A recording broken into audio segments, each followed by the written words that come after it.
નવદીપ વિદ્યાલયમાં આપનું હાર્દિક સ્વાગત છે. નમસ્તે વિદ્યાર્થી મિત્રો.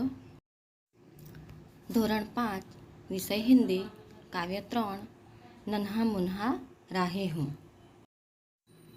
તો ચાલો વિદ્યાર્થી મિત્રો, હવે આપણે નન્હા મુન્હા રાહે હું આ કાવ્યને આપણે જોઈએ. તો નન્હા મુન્હા રાહે હું આ કાવ્યના કવિ છે શકીલ બદાયુની. યાદ રાખજો, કવિનું નામ છે શકીલ બદાયુની. તો આ કવિએ આ ગીતમાં નાનકડા બાળક છે, એ બાળકને સિપાહી બનવાના અરમાનો છે. તો એ કેવી રીતે સિપાહી બનવા માટે કેવી રીતે આગળ વધવા માંગે છે તેનું અહીં કાવ્યમાં કહેવામાં આવ્યું છે.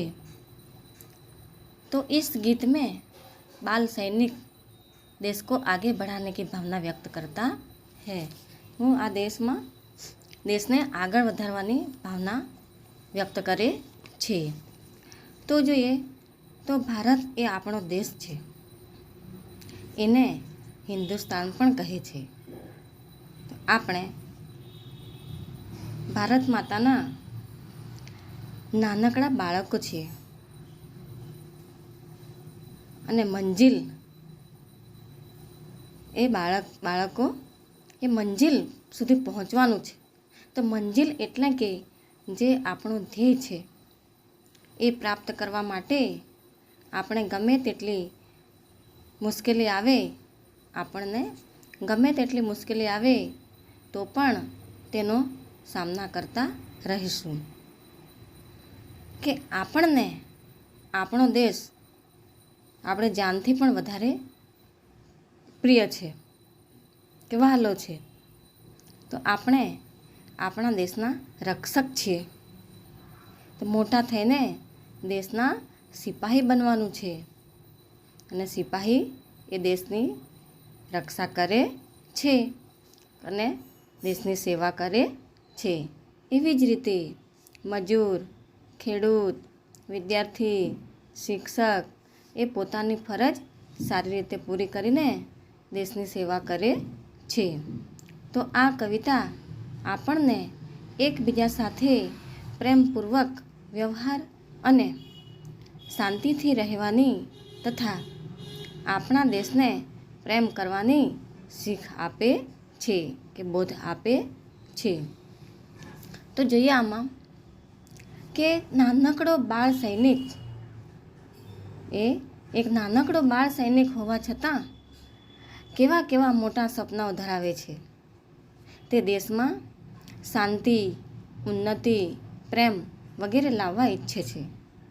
તો લોકો હળીમળીને રહે અને ક્યાંય ઝઘડા કે યુદ્ધ ન થાય તેવું ઈચ્છે છે.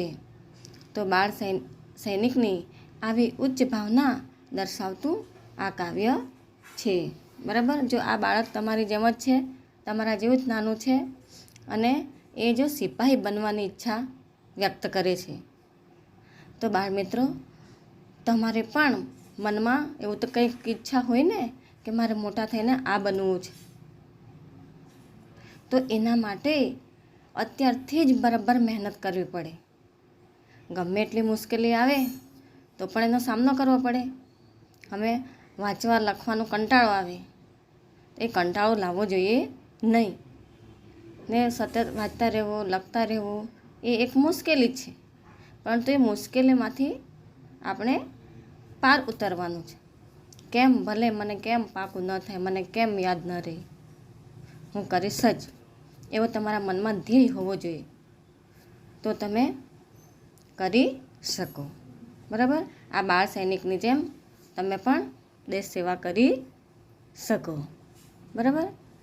તો આ કાવ્યમાંથી આપણે આ શીખ લેવાની છે કે આ બાળક જે એટલી હિંમતથી સૈનિક બનવા ઈચ્છે છે, દેશની સેવા કરવા માટે ઈચ્છે છે, તો મિત્રો તમે પણ એવી કંઈક ભાવના રાખવી અને જે પણ તમે મનમાં નિશ્ચય કરો કે મારે મોટા થઈને આ બનવું છે, કોઈને ડૉક્ટર બનવું છે, કોઈને વકીલ બનવું છે, કોઈને એન્જિનિયર બનવું છે, કોઈને શિક્ષક બનવું છે, અલગ અલગ સપના હોય. તો એ સપનાને સાકાર કરવા માટે સખત પરિશ્રમ કરતા રહેવું પડે. બરાબર. હવે આપણા મિત્રો હોય, મિત્રોએ આ લીધું એટલે હું પણ આ જ લઈશ એવું નહીં. આપણા મનમાં જે હોય એ વિષય એના પર એ લાઈન લઈને એના પર આગળ વધવાનું હોય છે. પછી મિત્રો હોય એ કદાચ આમ અઘરું આવતું હોય, મુશ્કેલી આવતી હોય, તેમાંથી હટી જાય. તો આપણે હટવું ન જોઈએ. એકવાર મંજિલ નક્કી કરવી છે તો પછી એ મંજિલ પ્રાપ્ત કરવા માટે મહેનત કરતા રહેવું પડે. બરાબર. તો આપણે સૌથી પહેલાં આ કાવ્યનું ગાન કરીશું અને આ કાવ્ય તમારે યાદ કરવાની છે. બરાબર. અને નોટબુકમાં પણ સારા અક્ષરે લખવાની છે. તો આપણે કાવ્યનું ગાન કરીએ. नन्हा मुन्हा राही हूँ, देश का सिपाही हूँ, बोलो मेरे संग जय हिंद जय हिंद जय हिंद. रास्ते पे चलूँगा न डर डर के, चाहे मुझे जीना पड़े मर मर के. मंजिल से पहले न लूँगा कहीं दम, आगे ही आगे बढ़ाऊँगा कदम. दाहिने बाएं थम, नन्हा मुन्ना राही हूँ, देश का सिपाही हूँ, बोलो मेरे संग जय हिंद जय हिंद जय हिंद. धूप में पसीना में बहाऊंगा जहाँ, हरे हरे खेत लहराएंगे वहाँ. धरती पे पापी न पाएंगे जन्म, आगे ही आगे बढ़ाऊंगा कदम. दाहिने बाएं थम, नन्हा मुन्ना राही हूँ, देश का सिपाही हूँ, बोलो मेरे संग जय हिंद जय हिंद जय हिंद. बड़ा होके देश का सहारा बनूंगा, दुनिया की आँखों का तारा बनूंगा. रखूंगा ऊंचा तिरंगा हरदम, आगे ही आगे बढ़ाऊंगा कदम. दाहिने बाएं थम, नन्हा मुन्ना राही हूँ, देश का सिपाही हूँ, बोलो मेरे संग जय हिंद जय हिंद जय हिंद. शांति की नगरी है मेरा यह वतन, सबको सिखाऊंगा मैं प्यार का चलन. दुनिया में गिरने नहीं दूंगा कहीं बम, आगे ही आगे बढ़ाऊंगा कदम. दाहिने बाएं थम, नन्हा मुन्ना राही हूँ, देश का सिपाही हूँ, बोलो मेरे संग जय हिंद जय हिंद जय हिंद. તો હવે આપણે આ કાવ્યનું ગાન કર્યું. બરાબર. તો આપણે હવે આ કાવ્યને સમજીએ. બરાબર. તો नन्हा मुन्हा राही हूँ, देश का सिपाही हूँ, तो बोलो मेरे संग जय हिंद जय हिंद जय हिंद. તો હવે આ નાનકડો બાળક, નન્હા એટલે છોટા, એ સમાનાર્થી શબ્દોમાં પૂછાય છે. નન્હા એટલે એમ નાનો થાય ગુજરાતીમાં, જ્યારે હિન્દીમાં એને છોટા કહેવામાં આવે તો છોટા એ સમાનાર્થી શબ્દ છે કે નન્હા શબ્દનો સમાનાર્થી શબ્દ લખો તો તમારે શું લખવાનું? છોટા. અને રાહી, તો રાહીનો અર્થ થાય છે મુસાફિર. ગુજરાતીમાં આપણે કહીએ તો મુસાફર. બરાબર? તો આ કાવ્યમાં શું કહેવા માંગે છે કવિ? कि मैं देशभक्ति के रास्ते पर चलने वाला छोटा सा मुसाफिर हूँ. કે હું દેશભક્તિના રાસ્તા એટલે માર્ગ પર ચાલનારો નાનકડો મુસાફર છું. તો દેશ કા સિપાહી હું, કે હું નાનકડો હોવા છતાં પણ હું મારા દેશનો એક સૈનિક છું. તો બોલો મેરે સંગ જય હિન્દ જય હિન્દ જય હિન્દ. તો શું કહે છે બાળક? કે તુમ સબ લોગ મેરે સાથ જય હિન્દ બોલો. કે શું કે ગુજરાતીમાં આપણે કરીએ તો તમે સૌ લોકો મારી સાથે જય હિન્દ બોલો. તો શું કહે છે આ દેશભક્ત નાનકડો બાળક? કે હું દેશભક્તિના માર્ગ પર ચાલનારો નાનકડો મુસાફર છું. નાનકડો હોવા છતાં પણ હું મારા દેશનો સૈનિક છું.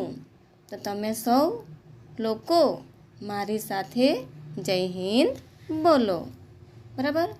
હવે આગળની પંક્તિ જોઈએ કે રસ્તે पे चलूँगा न डर डर के चाहे मुझे जीना पड़े मर मर के मंजिल से पहले न लूँगा कहीं दम आगे ही आगे बढ़ाऊँगा कदम दाहिने बाएं थम. તો હવે આપણે એને સમજૂતી જોઈએ. હવે શું કહે છે કે રસ્તે એટલે કે માર્ગ પર. બરાબર? મંજિલ એટલે આપણું લક્ષ્ય કે ધ્યેય, આપણે જ્યાં પહોંચવાનું છે એ જગ્યા. બરાબર? હવે દમ એટલે શ્વાસ, ત્યાં સુધી આરામ નહીં કરીશ એમ. જ્યાં સુધી મંજિલ પર પહોંચવાનું છે ત્યાં સુધી આરામ કરીશ નહીં. દમ એટલે આરામ અથવા શ્વાસ લઈશ નહીં એવું કહેવા માગે છે. કોણ? આ બાળક. બરાબર? તો હવે જોઈએ આપણે આગળ. તો શું કહે છે બાળક? देशभक्ति के रास्ते पर मैं डर डर कर नहीं चलूँगा. શું કહે છે? દેશભક્તિના માર્ગ પર હું ડરીને ચાલીશ નહીં. શું કહે છે પછી આગળ? चाहे मुझे जीना पड़े मर मर के, कि चाहे मुझे कितने ही कष्ट सहते हुए जीना पड़े. કે શું કહે છે કે ભલે ને મારે કેટલાય કષ્ટો સહન કરતાં જીવવું પડે. મંજિલ સે પહેલે ન લૂંગા કહી દમ. શું કહેવા માગે છે કે મંજિલ પર પહોંચને સે પહેલે मैं कहीं आराम नहीं करूँगा. જો બાળક શું કહે છે તે કે મંજિલ એટલે કે લક્ષ્ય છે મારું, જ્યાં પહોંચવાનું, તે લક્ષ્ય સુધી પહોંચતા પહેલાં હું ક્યાંય આરામ કરીશ નહીં. તો તમારે આ શીખ લેવાની છે બાળક જેવી, આ સૈનિક જેવી. જેણે લક્ષ્ય નક્કી કર્યું છે ને એ લક્ષ્ય પૂર્ણ ન થાય ત્યાં સુધી હું આરામ કરીશ નહીં, કે જ્યાં સુધી હું લક્ષ્ય પર પહોંચીશ નહીં ત્યાં સુધી આરામ કરીશ નહીં. કે આગે હી આગે બઢાઉંગા કદમ, કે હંમેશા હું આગળ વધતો રહીશ એવું બાળક કહે છે. શું કહે છે કે દેશભક્તિના માર્ગ પર હું ડરીને ચાલીશ નહીં. ભલે ને મારે કેટલાય કષ્ટો સહન કરતાં જીવવું પડે, પણ મંજિલ એટલે કે લક્ષ્ય સુધી પહોંચતા પહેલાં હું ક્યાંય આરામ કરીશ નહીં. હું આગળ વધતો રહીશ. બરાબર? તો આગળ. धूप में पसीना में बहाऊंगा जहाँ हरे हरे खेत लहराएंगे वहाँ धरती पे पापी न पाएंगे जन्म आगे ही आगे बढ़ाऊंगा कदम दाहिने बाएं थम. હવે જો ધૂપ એટલે તડકો. બરાબર? અને કદમ, આગે હી આગે બઢાઉંગા કદમ, કદમ એટલે પેર, પગ, ચાલવાનું. અને પાપી એટલે કેવા દુષ્ટ લોકો, દુષ્ટ સમાનાર્થી શબ્દ પૂછાય છે. જન્મ એટલે જન્મ, શું? જન્મ એટલે જન્મ. તો આપણે હવે જોઈએ શું કહે છે તે બાળક, કે ધૂપ મેં પસીના મેં બહાઉંગા જहाँ, કે धूप में चलते हुए मैं जहाँ पसीना बहाऊंगा हरे हरे खेत लहराएंगे वहाँ, કે વहाँ હરે ભરે ખેત લહલહા ઉઠેંગે. બાળક શું કહે છે જો, કે મંજિલ સુધી પહોંચતા તડકો લાગશે, બરાબર? તો તડકામાં ચાલતી વખતે હું જ્યાં પરસેવો પાડીશ ને ત્યાં હરિયાળા ખેતરો લહેરાઈ ઉઠશે. એમ કે તડકામાં, ધૂપ એટલે તડકામાં, તડકો, તો તડકામાં ચાલતી વખતે હું જ્યાં પરસેવો પાડીશ ત્યાં હરિયાળા ખેતરો લહેરાઈ ઉઠશે. ધરતી પે પાપી ન પાએંગે જન્મ, કે ધરતી પર શું કહે છે, मेरे रहते हुए धरती पर पाप करने वालों का जन्म नहीं हो पाएगा. જો બાળકની હિંમત, કે મારી હયાતીમાં, મારી હાજરીમાં આ ધરતી પર પાપ કરનારાઓ જન્મ નહીં થાય, પાપ કરનારાઓનો જન્મ નહીં થાય. આગે હી આગે બઢાઉંગા કદમ, એટલે કે હંમેશા હું આગળ ને આગળ જ વધતો જઈશ. જો બાળક કેવી વાત કરે છે, કે તડકામાં ચાલતી વખતે હું જ્યાં પરસેવો પાડીશ ત્યાં હરિયાળા ખેતરો લહેરાઈ ઉઠશે. મારી હયાતીમાં આ ધરતી પર કે પાપ કરનારાનો જન્મ નહીં થાય ને હું હંમેશા આગળ ને આગળ વધતો રહીશ. આગળ, बड़ा होके देश का सहारा बनूंगा, दुनिया की आँखों का तारा बनूंगा, रखूंगा ऊंचा तिरंगा हरदम, आगे ही आगे बढ़ाऊंगा कदम. ચાલો જુઓ હવે શું કહે છે બાળક, બડા હો કે દેશ કા સહારા બનૂંગા. સહારા એટલે આધારરૂપ બનીશું દેશને. શું બનીશ? આધારરૂપ બનીશ. એ બાળક એવું કહે છે. તો જોઈએ આપણે કે મેં બડા હોકે દેશ કા સહારા બનૂંગા, કે મેં બડા હોકર દેશ કા સહારા બનૂંગા, કે હું મોટો થઈને આ દેશનો આધાર બનીશ. સહારો એટલે આધાર. मैं सारी दुनिया की आँखों का तारा यानी कि सबका प्यारा बनूंगा. કે શું કહે છે, દુનિયા કી આંખો કા તારા બનૂંગા એટલે કે મેં સારી દુનિયા કી આંખો કા તારા યાની કે સબકા પ્યારા બનૂંગા, કે હું આખી દુનિયાની આંખોનો તારો બનીશ એટલે કે સૌનો પ્રિય બનીશ. અને રખૂંગા ઊંચા તિરંગા હરદમ. શું કહેવા માંગે છે બાળક, મેં अपने देश के तिरंगे झंडे को हमेशा ऊंचा रखूंगा, કે હું મારા દેશના ત્રિરંગા ઝંડાને કે હંમેશા ઊંચો રાખીશ. અને આગે હી આગે બઢાઉંગા કદમ, અને હંમેશા હું આગળ ને આગળ વધતો રહીશ. बराबर. આગળ, शांति की नगरी है मेरा यह वतन, सबको सिखाऊंगा मैं प्यार का चलन, दुनिया में गिरने नहीं दूंगा कहीं बम, आगे ही आगे बढ़ाऊंगा कदम. હવે જો બાળક શું કહે છે, નગરી, નગરી એટલે શહેર અથવા નગર, તેનો સમાનાર્થી શબ્દ પૂછાય નગરી તો શું લખવાનું? શહેર. પછી વતન, વતન એટલે આપણું દેશ કે આપણી જન્મભૂમિ, જ્યાં આપણે જન્મ લીધો છે એ જન્મભૂમિ. હવે ચલન, ચલન એટલે વ્યવહાર કે આચરણ. ને બમ, બમ એટલે શું? તો શબ્દ સમૂહ માટે એક શબ્દ પૂછાઈ જાય કે વિસ્ફોટ પદાર્થ કા બના હુઆ ગોલા, એને બમ કહેવામાં આવે. વિસ્ફોટ કરે ને એ. બરાબર. તો હવે આપણે જોઈએ કે શાંતિ કી નગરી હે મેરા યહ વતન, કે બાળક શું કહે છે કે મેરા દેશ શાંતિ કી નગરી હૈ, કે મારો દેશ તો શાંતિની નગરી છે. मैं सबको प्यार से व्यवहार करना सिखाऊंगा. जो नानकड़ो बाळक કે હું સૌને પ્રેમથી વ્યવહાર કરતા શીખવીશ. કે છે ને સબકો સિખાઉંગા મેં પ્યાર કા ચલન, ચલન એટલે વ્યવહાર, કે હું મારા દેશના લોકોને સૌને પ્રેમથી વ્યવહાર કરતા શીખવીશ. दुनिया में गिरने नहीं दूंगा कहीं बम, कि मैं दुनिया में कहीं बम नहीं गिरने दूंगा, कि मेरे रहते हुए दुनिया में कहाँ बेकसूर लोग नहीं मारे जाएंगे. जो એની હિંમત છે. શું કહે છે કે મારી હયાતીમાં દુનિયામાં ક્યાંય નિર્દોષ લોકોને, બેકસૂર એટલે નિર્દોષ લોકોને મરવા નહીં દઉં, અને હું હંમેશા એવી આગળ વધતો રહીશ. તો આ બાળ સૈનિક જેવી તમારી પણ એવી તમન્ના હોવી જોઈએ આ દેશ માટે. તમે બાળકો, એ બાળ મિત્રો, તમે આ દેશનું ભવિષ્ય છો.